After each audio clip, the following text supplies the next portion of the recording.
I have a 2025 Nissan Kicks key fob here. This is how you open it to replace the battery. Flip it over. They have a sliding button here. We're going to slide to the right. You can do it with your thumb. Try to use your nail. Hold it down, and then you can pull out the emergency key. It just releases that. Okay. Now, once you have that taken out, get a small flathead screwdriver, and we're going to actually split the remote open. This is how you do this without damaging the remote, but if you look in these little corners right above the silver here, there's a little bitty slot here and a little bitty slot here. I mean, they're super small. All right, put your screwdriver here, give it a twist. You see how it opened it up? No damage to the remote. Same on the other side. Put it in here, twist, no damage to the remote. Then we go in here sideways like this,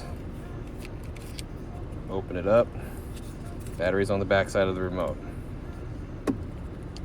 Small flathead screwdriver, there's a little slot right here.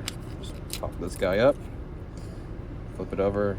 Battery size CR2032, positive sign facing down where we can't see it.